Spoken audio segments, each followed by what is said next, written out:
Shalom, perkenalkan nama saya Susanti Tamuina dengan NIM 31222047, Prodi Pendidikan Biologi, Fakultas Keguruan dan Ilmu Pendidikan. Di video kali ini saya akan menjelaskan tentang ekonomi lokal, yaitu tenun ikat Sumba Timur. Yang pertama, sumber daya alam.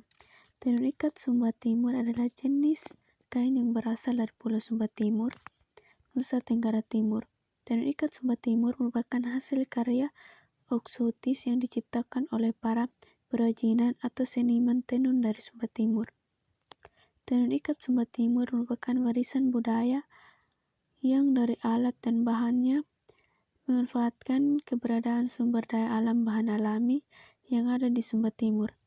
Dalam proses pembuatannya, sumber daya alam seperti tanaman-tanaman tertentu menjadi bahan utama yang sangat diperlukan dalam perbuatan tenun ikat Sumba Timur.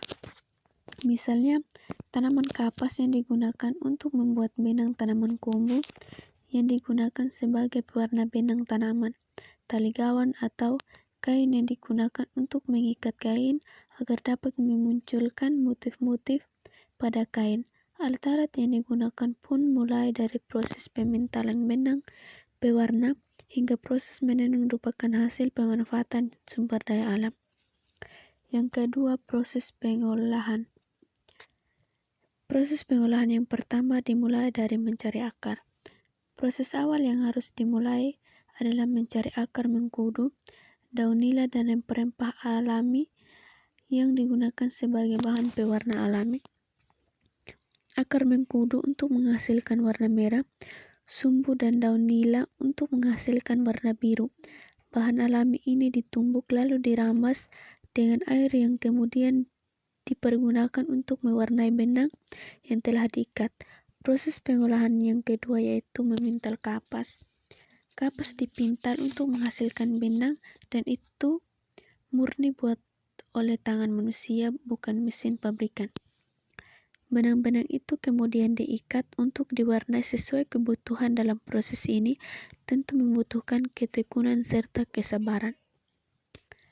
Proses pengolahan yang ketiga yaitu karandi dan hondu. Karandi yang merupakan proses selanjutnya dalam pembuatan tenun ikat Sumba bisa dilakukan seharian. Setelah pamening benang-benang yang sudah disusun di bingkai kayu tersebut, proses pengikatan benang-benang ini disebut hondu.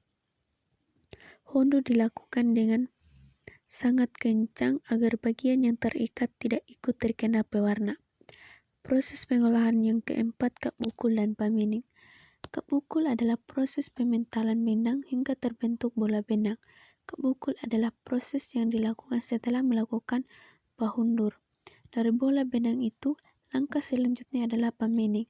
Ialah menyusun atau menata benang-benang di alat tenun, bingkai kayu atau wangi, sehingga nantinya mudah diikat berdasarkan motif yang diinginkan. Proses pengolahan yang kelima yaitu giling.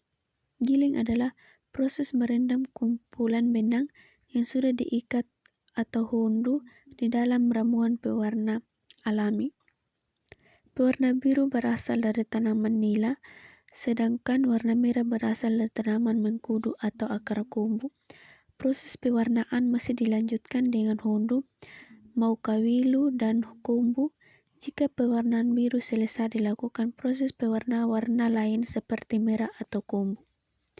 Proses pengolahan yang keenam yaitu katahu. Setelah semua proses perendaman warna selesai, lanjutlah ke katahu. Tahap ini adalah proses melepaskan semua ikatan tali gawang. Di sini mulai kelihatan motif dan si kain tenun ikat. Dan kemudian masuk pada tahap walahu dan pamerang. Proses walahu adalah memisahkan benang-benang yang sudah direndam pewarna dan sudah kering dijemur beberapa hari. Dari walahu, benang diatur sesuai dengan susunan yang benar untuk membentuk motif. Proses ini disebut pamerang. Lalu jika susunan sudah benar bagian atas dan bawah, benang yang sudah dirangkai di bingkai kayu diikat yaitu karandi. Proses pengolahan yang ketujuh yaitu menjemur. Setelah mencapai waktu tertentu, direndam benang yang diikat tadi langsung dijemur atau dikeringkan. Suasana alam Sumba Timur yang panas sangat memungkinkan untuk mengeringkannya lebih cepat. Proses terakhir dalam pengolahan kain tenun yaitu menenun. Setelah benang-benang yang diikat tadi mengering, maka proses selanjutnya adalah menenun motif.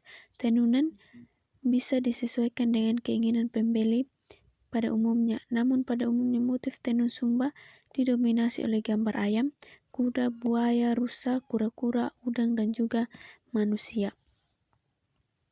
Kain tenun yaitu menenun warna dasar kain atau benangnya adalah benang hijau dan merah. Jambu. Proses menenun ini tentu saja membutuhkan keahlian khusus dan inilah yang menjadi keterampilan khusus bagi kaum perempuan Sumba Timur. Adapun hasil produk yaitu kain atau hinggi, sarung atau lau. Yang ketiga adalah desain produk tenun ikat Sumba Timur memiliki desain yang sangat unik dan memiliki ciri khas tersendiri. Tenun ikat Sumba Timur memiliki banyak motif yang memiliki makna masing-masing atau memiliki nilai filsafi. Tenun ikat Sumba Timur juga memiliki warna khas yang dibuat bahan alami seperti warna merah dari akar mengkudu dan warna biru dari daun nila. Berikut ini adalah makna dari motif-motif kain Sumba Timur. Motif ayam yang lebih tepatnya ayam jantan memiliki makna kesadaran, kehidupan serta pemimpin yang bersifat melindungi. Motif kuda melambangkan kejantanan, kebesaran, keberanian, ketangkasan, kebanggaan, dan status sosial. Motif rusa melambangkan kebijaksanaan pemimpin yang memperhatikan kehidupan masyarakat yang dipimpinnya. Motif manusia berfungsi untuk menolak kelahafan. Selain itu, motif ini melambangkan kepolosan, ketakutan, dan juga kesendirian. Motif mamuli yang biasa dipakai oleh wanita melambangkan wanita yang maskulin serta wanita yang feminin. Motif patula kamba memiliki makna yaitu keindahan dan persahabatan. Motif singa terinspirasi dari gambar pada uang Belanda karena di sana tidak terdapat hewan singa. Hal tersebut membuktikan bahwa sejak dahulu kala masyarakat telah mengenal hubungan dengan dunia luar. Kain ini sering dijadikan sesederhana dengan tradisi belis oleh para pria di Sumba. Selanjutnya adalah proses penjualan. Produk-produk yang sudah dibuat kemudian dijual melalui beberapa cara. Pertama, melakukan promosi menggunakan media sosial. Penjual akan memposting produk yang dijual melalui media sosial, misalnya Facebook, WA, Instagram, dan lain sebagainya.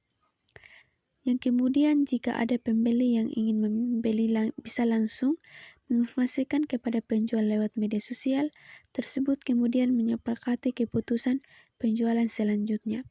Kedua, penjual memanjang produk-produk tenun ikat tersebut dalam art shop ataupun galeri Sumba yang bisa langsung dikunjungi oleh para pembeli atau wisatawan sehingga dapat melihat produk tersebut secara langsung. Sekian penjelasan singkat yang dapat saya sampaikan. Semoga bermanfaat. Shalom dan terima kasih.